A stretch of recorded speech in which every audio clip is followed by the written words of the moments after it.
ನಾನು ನವಿತಾ ಜೈನ್. ಎಷ್ಟೇ ಸುರಕ್ಷಿತವಾಗಿ ಇರಬೇಕು ಅಂತ ಹೇಳಿ ಕ್ರಮವನ್ನ ಕೈಗೊಂಡರೂ ಸೋಂಕಿತರ ಸಂಖ್ಯೆ ದಿನದಿಂದ ದಿನಕ್ಕೆ ಜಾಸ್ತಿ ಆಗ್ತಾ ಇದೆ. ರಾಜ್ಯದಲ್ಲಿ ಇವತ್ತು 38 ಕೊರೋನಾ ಕೇಸ್ಗಳು ಪತ್ತೆಯಾಗಿದೆ. ಬಳ್ಳಾರಿಯ ಒಂದೇ ಕುಟುಂಬದ 7 ಮಂದಿಗೆ ಸೋಂಕು ತಗುಲಿದೆ.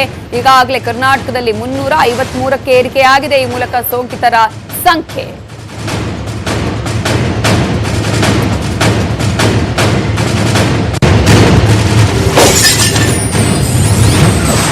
ಮೈಸೂರಲ್ಲಿ 12 ಮಂದಿಗೆ ಸೋಂಕು ಪತ್ತೆ ಆಗಿದೆ. ಬೆಂಗಳೂರಲ್ಲಿ 9, ಮಂಡ್ಯದಲ್ಲಿ 3, ಚಿಕ್ಕಬಳ್ಳಾಪುರದಲ್ಲಿ 3, ದಕ್ಷಿಣ ಕನ್ನಡದಲ್ಲಿ 1, ಬೀದರ್ನಲ್ಲಿ 1, ವಿಜಯಪುರದಲ್ಲಿ 2 ಕೇಸ್ಗಳು ಇವತ್ತು ಪತ್ತೆ ಆಗಿದೆ. ಈ ಮೂಲಕ 38 ಕೇಸ್ಗಳು ಇವತ್ತು ಒಂದೇ ದಿನ ಪಾಸಿಟಿವ್ ರಿಪೋರ್ಟ್ ಬಂದಿದೆ. ಕೆಲವೊಂದು ಕಡೆಗಳಲ್ಲಿ ಹಲವು ದಿನಗಳಿಂದ ಯಾವುದೇ ಪಾಸಿಟಿವ್ ಕೇಸ್ ಇರಲಿಲ್ಲ ಬೇರೆ ಬೇರೆ ಜಿಲ್ಲೆಗಳಲ್ಲಿ. ಈಗ ಅಂತಹ ಜಿಲ್ಲೆಗಳಲ್ಲೂ ಕೂಡ ಒಂದೊಂದು ಕೇಸ್ಗಳು ಪತ್ತೆ ಆಗಿರೋದನ್ನು ನಾವು ಗಮನಿಸ್ತಾ ಇದ್ದೀವಿ.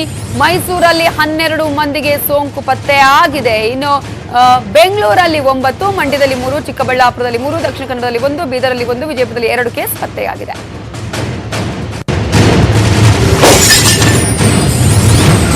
ರಾಜ್ಯಕ್ಕೆ ನಂಜನಗೂಡು ನಂಜಿನದ್ದೇ ಟೆನ್ಷನ್. ಈಗ ದಿನೇ ದಿನೇ ವ್ಯಾಪಿಸ್ತಾ ಇದೆ ಜುಬಿಲಿಯಂಟ್ ಸೋಂಕು. ಇವತ್ತು ಹೊಸದಾಗಿ 12 ಕೇಸ್ಗಳು ಪತ್ತೆ ಆಗಿದೆ. ಮೈಸೂರಿನಲ್ಲಿ ಬಹಳ ಆತಂಕದ ವಿಚಾರ, ಯಾಕಂದ್ರೆ ಪ್ರತಿದಿನ ಕೂಡ ಹೊಸ ಹೊಸ ಪಾಸಿಟಿವ್ ಪ್ರಕರಣಗಳು ಮೈಸೂರಲ್ಲಿ ಪತ್ತೆ ಆಗ್ತಾನೆ ಇದೆ.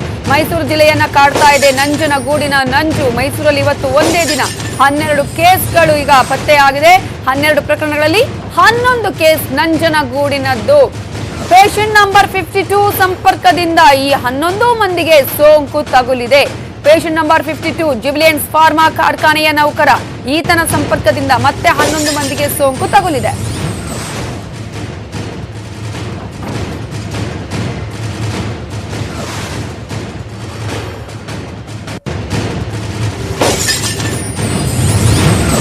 ರಾಜ್ಯವನ್ನ ಈಗ ಕಾಡ್ತಾ ಇರೋದು ತಬ್ಲಿಗಿ ಮತ್ತು ನಂಜನಗೂಡು ನಂಜು. 368 ಪ್ರಕರಣಗಳಲ್ಲಿ 6 ಕೇಸ್ಗಳಿಗೆ ತಬ್ಲಿಗಿ ಲಿಂಕ್ ಇದೆ. ಮಂಡ್ಯ, ಬೀದರ್, ಮಂಗಳೂರು ಪ್ರಕರಣಗಳಲ್ಲಿ ತಬ್ಲಿಗಿ ನಂಟಿಗಿರೋದನ್ನು ನಾವು ಗಮನಿಸಬಹುದು. ಮಂಡ್ಯದ ಮಳವಳ್ಳಿಯಲ್ಲಿ 3 ಪ್ರಕರಣಗಳು ದೃಢಪಟ್ಟಿದೆ. ಇವರಿಗೆ ಪೇಷಂಟ್ ನಂಬರ್ 171 ವ್ಯಕ್ತಿಯ ಸಂಪರ್ಕದಿಂದ ಸೋಂಕು ಕಾಣಿಸಿಕೊಂಡಿದೆ. ಪೇಷಂಟ್ ನಂಬರ್ 171 ತಬ್ಲಿಗಿಗೆ ಹೋಗಿ ಬಂದವರ ಸಂಪರ್ಕ ಇತ್ತು. ಇನ್ನು ಬೀದರ್ನಲ್ಲಿ ನೋಡೋದಾದ್ರೆ ಇವತ್ತು 1 ಕೊರೋನಾ ಪ್ರಕರಣ ಪತ್ತೆಯಾಗಿದೆ. ದೆಹಲಿಗೆ ಹೋಗಿ ಬಂದವರ ಜೊತೆಗೆ ಈತನಿಗೆ ಸಂಪರ್ಕ ಇತ್ತು. ಜೊತೆಗೆ ದಕ್ಷಿಣ ಕನ್ನಡದ ಉಪ್ಪಿನಂಗಡಿ ವ್ಯಕ್ತಿಗೆ ತಬ್ಲಿಗ್ ಸಭೆಯ ಲಿಂಕ್ ಕೂಡ ಇದೆ. ಇವತ್ತು ಇನ್ನೊಂದು ಕೇಸ್ ಅಲ್ಲಿ ಪಾಸಿಟಿವ್ ಬಂದಿದೆಯಲ್ಲ, ಆ ವ್ಯಕ್ತಿಗೂ ಕೂಡ ತಬ್ಲಿಗಿ ಸೋಂಕು ಇರೋದು, ತಬ್ಲಿಗಿಯ ಒಂದು ಸಂಪರ್ಕ ಇರೋದು ಈಗ ಮಾಹಿತಿ ಲಭ್ಯ ಆಗಿದೆ.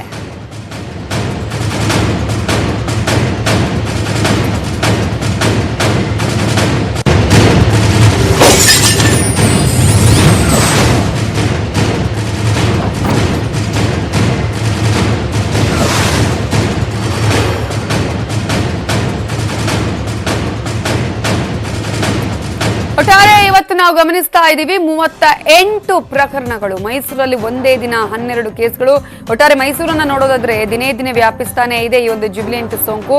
ಪೇಷಂಟ್ ನಂಬರ್ 52 ಸಂಪರ್ಕದಿಂದ 11 ಮಂದಿಗೆ ಸೋಂಕಿದೆ. ರಾಜ್ಯಕ್ಕೆ ನಂಜನಗೂಡು ನಂಜಿನದ್ದೇ ಈಗ ಟೆನ್ಷನ್ ಕೂಡ ಇದೆ. ದಿನೇ ದಿನೇ ವ್ಯಾಪಿಸ್ತಾನೆ ಇದೆ ಈ ಒಂದು ಜುಬಿಲಿಯಂಟಿನ ಸೋಂಕಿನ ಪ್ರಕರಣ. ಪೇಷಂಟ್ ನಂಬರ್ 52 ಸಂಪರ್ಕದಿಂದ 11 ಮಂದಿಗೆ ಈಗ ಸೋಂಕು ಹರಡಿದೆ. ನೀವು ನೋಡ್ತಾ ಇದ್ದೀರಾ ಯಾವ ರೀತಿಯಾಗಿ ಒಬ್ಬರಿಂದ ಇನ್ನೊಬ್ಬರಿಗೆ ಈ ಒಂದು ಸೋಂಕು ಹರಡುತ್ತೆ ಅನ್ನೋದು. 460 ಜನರಿಗೆ ಒಬ್ಬರಿಂದ ಹರಡುವ ಸಾಧ್ಯತೆ ಇದೆ ಅಂತ ಹೇಳಿ WHO ಮಾಹಿತಿಯನ್ನ ನೀಡಿದೆ. ಈ ಮೂಲಕ ಎಲ್ಲರೂ ಕೂಡ ನೀವು ಮನೆಯಲ್ಲೇ ಇದ್ದು ನಿಮ್ಮ ಆರೋಗ್ಯವನ್ನ ನೋಡ್ಕೊಳ್ಬೇಕಾಗತ್ತೆ. ಪ್ರತಿದಿನ ಸೋಂಕಿತರ ಸಂಖ್ಯೆಯಲ್ಲಿ ಜಾಸ್ತಿ ಆಗ್ತಾ ಇರೋದನ್ನ ನಾವು ನೋಡ್ತಾ ಇದ್ದೀವಿ.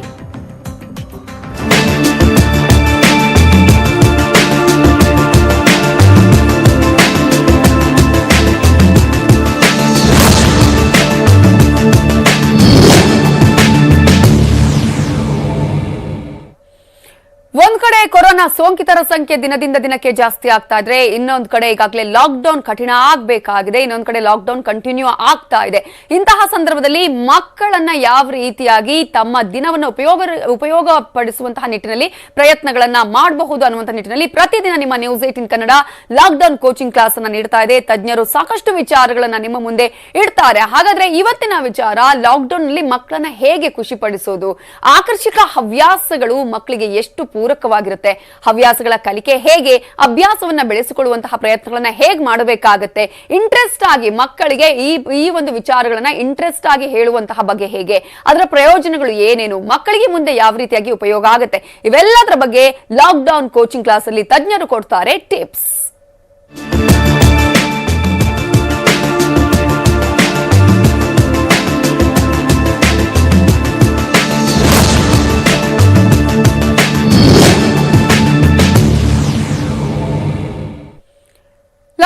ಕೋಚಿಂಗ್ ಕ್ಲಾಸ್ ಅಲ್ಲಿ ಇವತ್ತು ಮಕ್ಕಳ ಹವ್ಯಾಸಗಳ ಬಗ್ಗೆ ನಾವು ಮಾತನಾಡ್ತೀವಿ. ಹಾಗಾದ್ರೆ ಯಾವ ರೀತಿಯಾದಂತಹ ಹವ್ಯಾಸಗಳು ಇದೆ, ಯಾವ್ಯಾವ ಡಿಫರೆಂಟ್ ಟೈಪ್ ಆಫ್ ಹಾಬೀಸ್ ಇದೆ ಅನ್ನೋದ್ರ ಬಗ್ಗೆ ಕೂಡ ನಾವು ಮಾತನಾಡ್ತೀವಿ. ಇದರಿಂದ ಮಕ್ಕಳಿಗೆ ಏನು ಪ್ರಯೋಜನ, ಬೇರೆ ಬೇರೆ ರೀತಿಯಾದಂತಹ ಹವ್ಯಾಸಗಳನ್ನ ಹೇಗೆ ಬೆಳೆಸಬೇಕಾಗತ್ತೆ, ಮಕ್ಕಳ ಇಂಟ್ರೆಸ್ಟ್ ಅನ್ನ ಪೋಷಕರು ಹೇಗೆ ಅರಿತುಕೊಳ್ಳಬೇಕಾಗತ್ತೆ, ಇವೆಲ್ಲದರ ಬಗ್ಗೆ ಮಾತನಾಡೋದಕ್ಕೆ ನಮ್ಮ ಜೊತೆ ಶಿಕ್ಷಣ ತಜ್ಞರಾಗಿರುವಂತಹ ಡಾಕ್ಟರ್ ಗುರುರಾಜ್ ಕರ್ಜಗಿ ಅವರು ಈಗ ನಮ್ಮ ಜೊತೆ ಈ ಕಾರ್ಯಕ್ರಮದಲ್ಲಿ ಜಾಯಿನ್ ಆಗಿದ್ದಾರೆ. ಕಾರ್ಯಕ್ರಮಕ್ಕೆ ಸ್ವಾಗತ ಸರ್. ಒಂದ್ ಕಡೆ ಹಾಬೀಸ್ ಅನ್ನ ಪ್ರತಿನಿತ್ಯ ಬೆಳೆಸುವಂತಹ ಪ್ರಯತ್ನಗಳು ಇತ್ತೀಚಿನ ದಿನಗಳಲ್ಲಿ ಆಗ್ತಾ ಇದೆ ಅಂತ ಹೇಳಿ, ಬಟ್ ಹವ್ಯಾಸ ಅಂತ ಸಂದರ್ಭದಲ್ಲಿ ಯಾವ್ಯಾವ ಟೈಪ್ ಆಫ್ ಹಾಬೀಸ್ ಇದೆ ಅಂತ ಹೇಳ್ತೀರಿ ನೀವು?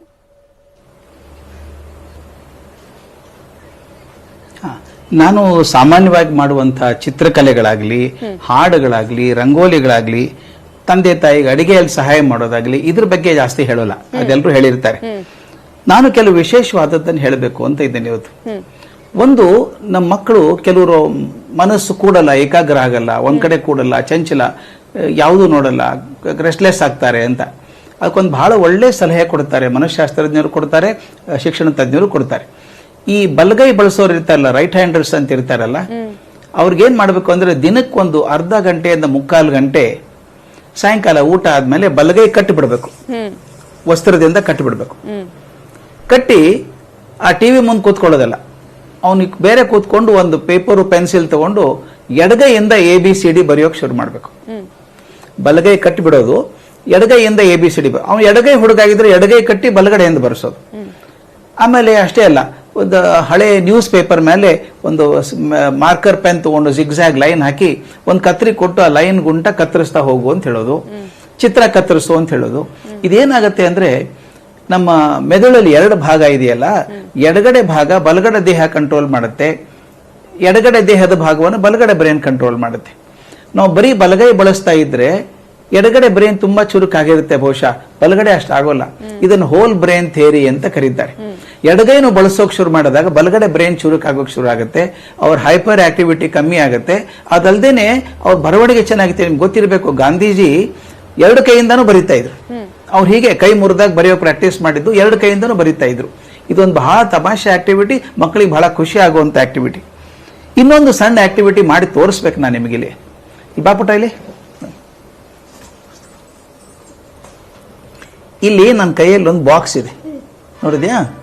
ಇದೊಂದು ಪ್ಲಾಸ್ಟಿಕ್ ಬಾಕ್ಸ್ ಇದೆ, ಇದೊಂದು ಪಿಗ್ಗಿ ಬ್ಯಾಂಕ್ ತರ ಮಾಡಿದ್ದೀನಿ. ಇಲ್ಲಿ ದುಡ್ಡು ಹಾಕಿ ಕೊಟ್ಬಿಡ್ತೀನಿ. ಈ ಬಾಕ್ಸ್ ಏನ್ ಮಾಡ್ಬೇಕು, ಇದನ್ನ ತೆಗಿಬೇಕು. ಹೀಗೆ ತೆಗೆದು ಹಾಕ್ಬಿಡು ನೋಡೋಣ.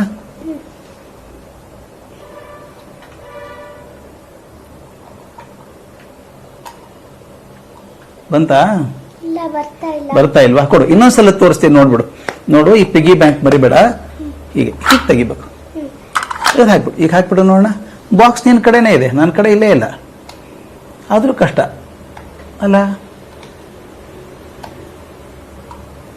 ಇದೊಂದು ಚಟುವಟಿಕೆ, ಬಹಳ ಚೆನ್ನಾಗಿರೋ ಚಟುವಟಿಕೆ. ನಾನು 20 ವರ್ಷದಿಂದ ಮಕ್ಕಳಿಗೆ ಮಾಡಿ ತೋರಿಸ್ತಾ ಇದ್ದೀನಿ. ಇದನ್ನ ತೋರಿಸ್ತೀನಿ ಪುಟ್ಟ ಹೆಂಗ್ ಮಾಡ್ಬೇಕು ಅಂತ. ಈಗೇನ್ ಮಾಡ್ಬೇಕು ಗೊತ್ತೇನು? ಈ ಮೂಲೆ ಹಿಡಿಬೇಕು, ಗೊತ್ತಾಯ್ತಾ? ಎದುರುಗಡೆ ಮೂಲೆ ಹಿಡಿದು ತೆಗಿ ನೋಡೋಣ ನಿಧಾನಕ್ಕಾಗಿ. ಹೀಗೆ ಹೀಗೆ ಈ ಮೂಲೆ ಮೇಲ್ಗಡೆದು, ಹೀಗೆ ಈ ಮೂಲೆ ಹೀಗೆ ತೆಗಿ, ಎಳಿ. ಬಂತಲ್ಲ ಈಗ.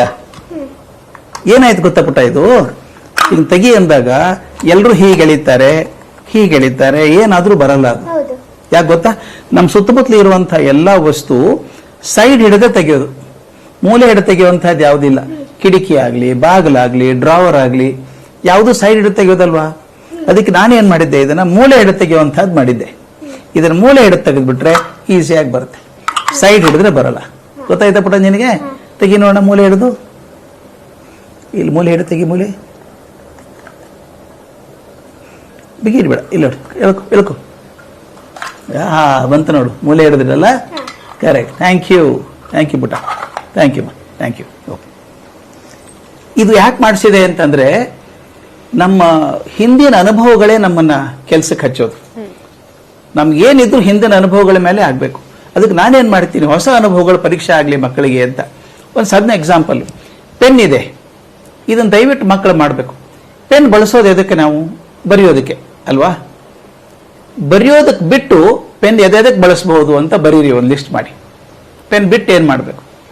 ಇದನ್ನ ಪಾಯಿಂಟರ್ ಅಂತ ಯೂಸ್ ಮಾಡಬಹುದು, ಅಥವಾ ಪಕ್ಕದಲ್ಲಿ ಮಲ್ಕೊಂಡು ಅವ್ರು ಎಬ್ಬಿಸ್ಬೇಕಾದ್ರೆ ಮಾಡ್ಬೋದು, ಅಥವಾ ಟೈ ಕ್ಲಿಪ್ ಥರ ಯೂಸ್ ಮಾಡ್ಬೋದು, ಪೇಪರ್ ವೇಟ್ ಅಂತ ಯೂಸ್ ಮಾಡ್ಬೋದು. ಹೀಗೆ ನಾನು ಸಾಕಷ್ಟು ಕ್ರಿಯೇಟಿವ್ ಚಟುವಟಿಕೆಗಳನ್ನು ಮಾಡಿಸಿದೆ ಮಕ್ಕಳಿಗೆ. ಈ ಪಿನ್ ಇದೆ ಗೊತ್ತಾ, ಪೇಪರ್ಗೆ ಹಾಕ್ತಾರಲ್ಲ, ಜಮ್ ಕ್ಲಿಪ್ ಅಂತೀವಲ್ಲ. ಒಂದು ಶಾಲೆಯಲ್ಲಿ ನಾನು ಹುಡುಗರಿಗೆ ಹೇಳಿ ಈ ಜಮ್ ಕ್ಲಿಪ್ ಅನ್ನ ಎಷ್ಟು ಬಳಸಬಹುದು, ಯಾವ್ಯಾವ ರೀತಿ ಬಳಸಬಹುದು ವಿಚಾರ ಮಾಡಿ ಅಂತ ಕೊಟ್ಟೆ. ನಿಮ್ಗೆ ಆಶ್ಚರ್ಯ ಆಗುತ್ತೆ, ಅಲ್ಲಿ ಮೇಷ್ಟ್ರುಗಳು 30 ಅದರ ಬಳಕೆಗಳನ್ನು ಹೇಳಿದ್ರು, ವಿದ್ಯಾರ್ಥಿಗಳು ಕೊಟ್ಟರು 55 ಬಳಕೆಗಳನ್ನು ಹೇಳಿದ್ರು. ಹೇಗೆ ಬಳಸಬಹುದು ಅದನ್ನ ಅಂತ ಕಲ್ಪನೆ ಕೂಡ ಮಾಡಕ್ ಸಾಧ್ಯ ಇಲ್ಲ. ಮಕ್ಕಳೇ, ನೀವು ಮಾಡ್ಬೇಕು ಮನೆಯಲ್ಲಿ. ಒಂದು ಪಿನ್ನು ಅಥವಾ ಪೇಪರ್ ಇದೆಯಲ್ಲಪ್ಪ, ನ್ಯೂಸ್ ಪೇಪರ್, ವರ್ತಮಾನ ಪತ್ರ ಇದೆಯಲ್ಲ, ಅದು ನ್ಯೂಸ್ ಓದೋದಕ್ಕೆ ಮಾತ್ರ ಇರೋದಲ್ವಾ. ನ್ಯೂಸ್ ಓದೋದನ್ನ ಬಿಟ್ಟು ಇನ್ನು ಎದಕ್ಕೆ ಉಪಯೋಗಿಸಬಹುದು ನೋಡಿ. ನೀವೇ ಬಳಸಿದ್ದೀರಿ ಎಷ್ಟೋ ಸಲ. ಸೆಕೆ ಆದಾಗ ಗಾಳಿ ಹಾಕೊಳ್ಳೋದಾಗ್ಲಿ, ಅಥವಾ ಕಳ್ಳೆಕಾಯಿ ತಗೊಳ್ಳೋದಕ್ಕಾಗ್ಲಿ, ಅಥವಾ ಬಿಸಿಲು ಬಿದ್ದಾಗ ತಲೆ ಮೇಲೆ ಹಾಕೊಳ್ಳೋದಾಗ್ಲಿ, ಪಾರ್ಕಿಗೆ ಹೋದಾಗ ಕೆಳಗೆ ಹಾಕೊಂಡು ಕೂತ್ಕೊಳ್ಳೋದಾಗ್ಲಿ, ಗ್ಲಾಸ್ ಒರೆಸೋದಕ್ಕಾಗ್ಲಿ ನೋಡಿ. ಪೇಪರ್ ತಯಾರಾದದ್ದು ಇದಕ್ಕೋಸ್ಕರ ಅಲ್ಲ. ಹೀಗೆ 100 ಬರ್ತದೆ. ಇದನ್ನ ನಾವು ಕ್ರಿಯೇಟಿವ್ ಆಕ್ಟಿವಿಟಿ ಏನ್ ಮಾಡ್ತೀವಿ ಅಂದ್ರೆ, ಯಾವುದೇ ವಸ್ತು ಯಾವುದಕ್ಕೋಸ್ಕರ ಆಗಿದೆಯೋ ಅದನ್ನು ಬಿಟ್ಟು ಇನ್ನೆದಕ್ಕೆ ಬಳಸ್ಬೋದು ಅಂತ. ಅಂದ್ರೆ ಒಂದು ನಿಮ್ ಕಲ್ಪನೆ ಬರಬೇಕಾದದ್ದು, ಯಾವುದೇ ಒಂದು ವಸ್ತು ಒಂದು ಕೆಲಸಕ್ಕೋಸ್ಕರ ನಿರ್ಮಾಣ ಆಗಲಿಲ್ಲ, ಅದನ್ನು 10 ಕೆಲಸಕ್ಕೆ ಬಳಸಬಹುದು. ಇದನ್ನ ಇಂಗ್ಲಿಷ್ ಅಲ್ಲಿ ಮೈಂಡ್ ಎಕ್ಸ್ಪಾಂಡರ್ಸ್ ಅಂತಾರೆ, ಮನಸ್ಸನ್ನು ವಿಸ್ತಾರ ಮಾಡುವಂಥದ್ದು. ದಯವಿಟ್ಟು ಬಳಸಿ. ಒಂದು ಯಾವುದೇ ವಸ್ತು ತಗೊಳ್ಳಿ, ಇದನ್ನು ಬೇರೆ ಹೆಂಗೆ ಬಳಸ್ಬೋದು, ಬೇರೆ ರೀತಿ ಹೇಗೆ ಬಳಸಬಹುದು ಅಂತ ಹುಡುಕಿದಾಗ 100 ಹಾದಿ ಸಿಗ್ತವೆ. ಇಡೀ ದಿವಸ ನೀವು ಮನಸ್ಸು ಎಂಗೇಜ್ ಮಾಡ್ಕೋಬಹುದು. ಕಣ್ಣಿಗೆ ಕಾಣುವಂತ ಯಾವುದೇ ವಸ್ತು ಆಗಲಿ. ಸರ್, ಮಾತನಾಡಿಸ್ತೀನಿ, ಇದ್ರ ಬಗ್ಗೆ ಇನ್ನಷ್ಟು ಮಾಹಿತಿಯನ್ನ ನಿಮ್ಮಿಂದ ಪಡ್ಕೊಳ್ತೀನಿ. ಈಗ ಮುಖ್ಯಮಂತ್ರಿಗಳಾಗಿರುವಂತಹ ಬಿ ಎಸ್ ಯಡಿಯೂರಪ್ಪ ಅವರು ಮಾತನಾಡ್ತಾ ಇದ್ದಾರೆ, ಅದರ ನೇರ ಪ್ರಸಾರವನ್ನ ನೋಡೋಣ. ಕಳೆದ 3 ದಿನಗಳಲ್ಲಿ ಹೆಚ್ಚಿನ ಸಂಖ್ಯೆಯಲ್ಲಿ ವರದಿಯಾಗುತ್ತಿರುವಂತಹ ಹಿನ್ನೆಲೆಯಲ್ಲಿ ಸರ್ಕಾರದ ಸಂಬಂಧಪಟ್ಟ ಸಚಿವರು, ಹಿರಿಯ ಅಧಿಕಾರಿಗಳು ಹಾಗೂ ತಜ್ಞ ವೈದ್ಯರ ಜೊತೆ ಸಮಾಲೋಚನೆ ಮಾಡಲಾಯಿತು. ಈ ಸಂದರ್ಭದಲ್ಲಿ ವೈದ್ಯರು ಪ್ರಕರಣಗಳು ಪ್ರಾರಂಭದಲ್ಲಿಯೇ ವರದಿಯಾದಲ್ಲಿ ಚಿಕಿತ್ಸೆ ಹಾಗೂ ಜೀವ ಉಳಿಸುವ ನಿಟ್ಟಿನಲ್ಲಿ ಸಹಕಾರಿಯಾಗುವುದನ್ನು ಅಭಿಪ್ರಾಯಪಡಿಸಿದ್ರು. ಇವತ್ತು ಬೆಳಗ್ಗೆವರೆಗೆ 38 ಪ್ರಕರಣ ವರದಿಯಾಗಿದೆ. ಚಿಕಿತ್ಸೆ ವಿಧಿವಿಧಾನಗಳಿಗೆ ಹೆಚ್ಚಿನ ಒತ್ತು ನೀಡಬೇಕು ಎಂದು ಅಧಿಕಾರಿಗಳಿಗೆ ಸೂಚಿಸಲಾಯಿತು. ರೋಗಿಗಳು ರೋಗ ಲಕ್ಷಣ ಕಂಡುಬಂದ ಮೇಲೆ ಸರಾಸರಿ 4 ದಿನದ ನಂತರ ಬರ್ತಾ ಇದ್ದಾರೆ.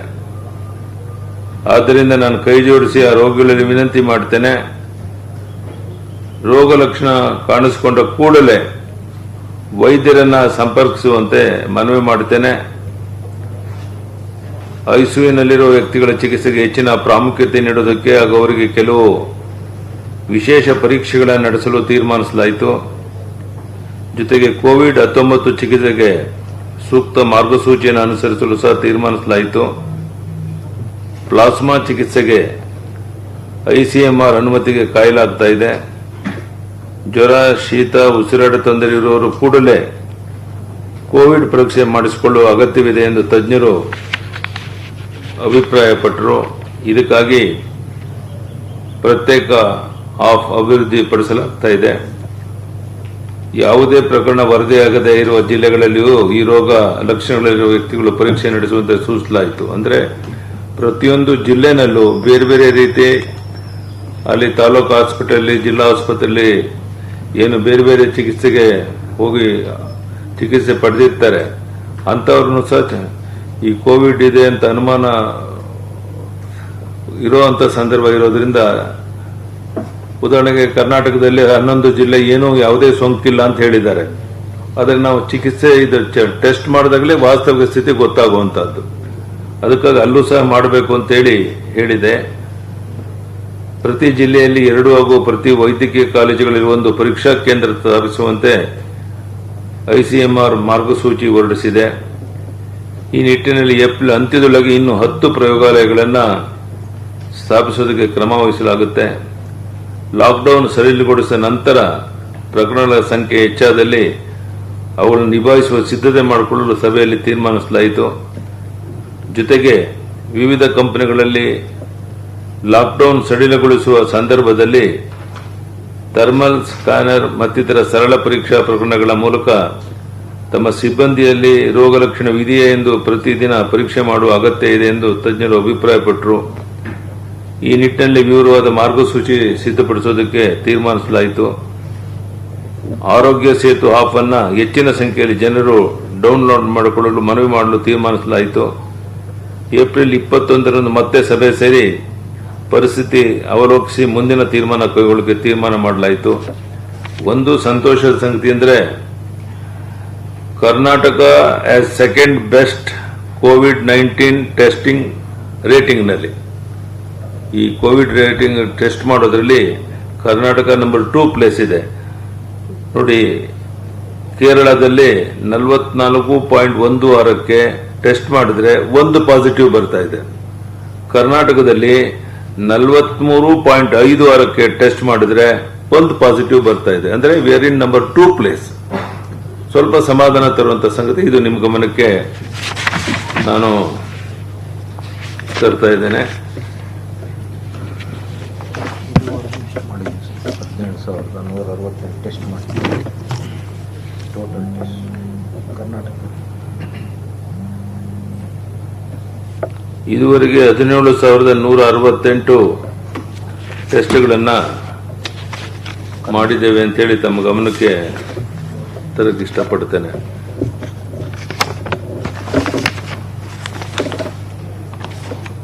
ಇನ್ನೊಂದು ಪ್ರಮುಖವಾದಂತ ಇವತ್ತು ಸಭೆ ಬೆಳಗ್ಗೆ ನಡೆದಂತಹದ್ದು ಅಕ್ರಮ ಸಕ್ರಮ ಮಾಡುವಂತದ್ರ ಬಗ್ಗೆ ಚರ್ಚೆಗಳಾಯಿತು.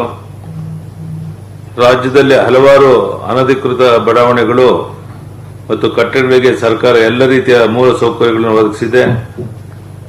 ಕುಡಿಯುವ ನೀರು ಕೊಟ್ಟಿದ್ದೇವೆ, ರಸ್ತೆ ಮಾಡಿದ್ದೇವೆ, ವಿದ್ಯುತ್ ದೀಪದ ವ್ಯವಸ್ಥೆ ಮಾಡಿದ್ದೇವೆ. ಆದರೆ ಸರ್ಕಾರಕ್ಕೆ ಯಾವುದೇ ತೆರಿಗೆ ಬರ್ತಾ ಇಲ್ಲ. ಆದ್ದರಿಂದ ಅನಧಿಕೃತ ಕಟ್ಟಡ ನಿರ್ಮಾಣವನ್ನು ಸಕ್ರಮಗೊಳಿಸುವುದರೊಂದಿಗೆ ರಾಜ್ಯ ಸರ್ಕಾರಕ್ಕೆ ರಾಜಸ್ವ ಸಂಗ್ರಹ ಮಾಡಿಸುವುದು ಉದ್ದೇಶ ಇದೆ. ಬೆಂಗಳೂರಿನಲ್ಲಿ ಸುಮಾರು 2.93 ಲಕ್ಷ ಅನಧಿಕೃತ ಕಟ್ಟಡ ಅಂದಾಜಿದೆ. ಇದು ಹಳೆ ಸಮೀಕ್ಷೆ ಪ್ರಕಾರ. ಮತ್ತೆ ರಾಜ್ಯದಲ್ಲಿ ಸುಮಾರು 35 ಲಕ್ಷ ಅನಧಿಕೃತ ಕಟ್ಟಡಗಳು ಈಗ ಅದು ಡಬಲ್ ಆಗಿರಬಹುದು. ಬೆಂಗಳೂರು ಹೊರತುಪಡಿಸಿ ಇತರೆಡೆಗಳಲ್ಲಿ ಅನಧಿಕೃತ ಕಟ್ಟಡಗಳಿಗೆ ದ್ವಿಗುಣ ತೆರಿಗೆ ವಿಧಿಸಲಾಗುತ್ತಿದೆ.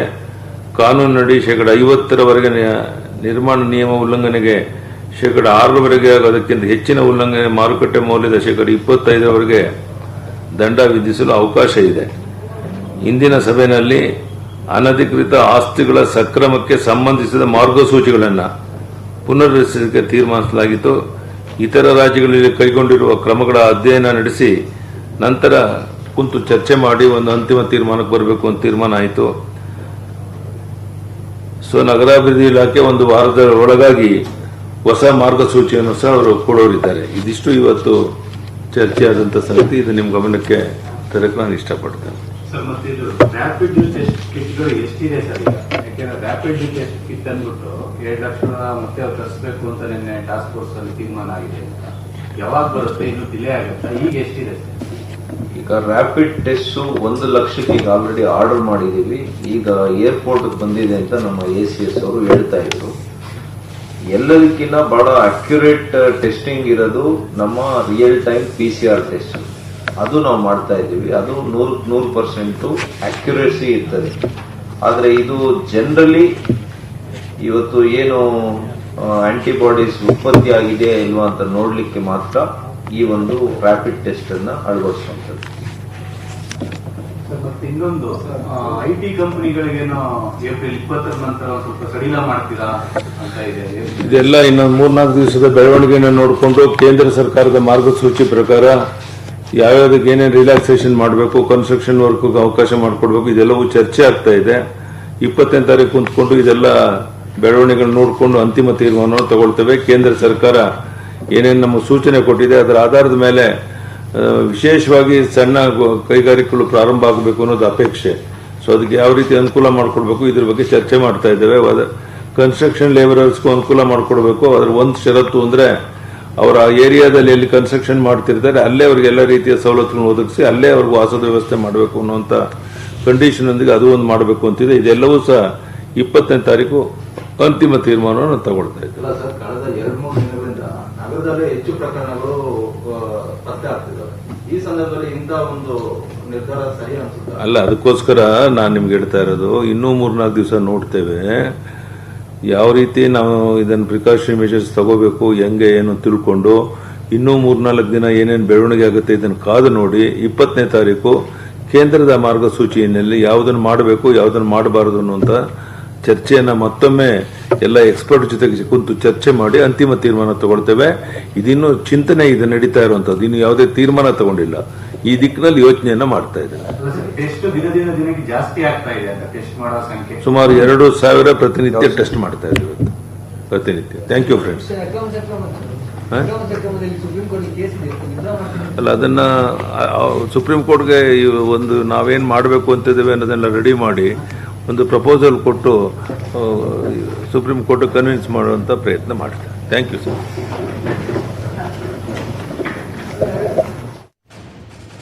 ವಿಚಾರಗಳನ್ನ ಹೇಳಿದ್ದಾರೆ ಮುಖ್ಯಮಂತ್ರಿಗಳಾಗಿರುವಂತಹ BS ಯಡಿಯೂರಪ್ಪ ಅವರು. ಒಂದ್ ಕಡೆ ಈಗಾಗಲೇ ಯಾವ ರೀತಿಗೆ ಮಾರ್ಗಸೂಚಿಗಳನ್ನ ಬಳಕೆ ಮಾಡ್ಕೊಳ್ಬೇಕಾಗುತ್ತೆ, ಅದನ್ನ ಹೇಗೆ ಪಾಲಿಸಬೇಕು ಅನ್ನೋದನ್ನು ಕೂಡ ಹೇಳಿದ್ದಾರೆ.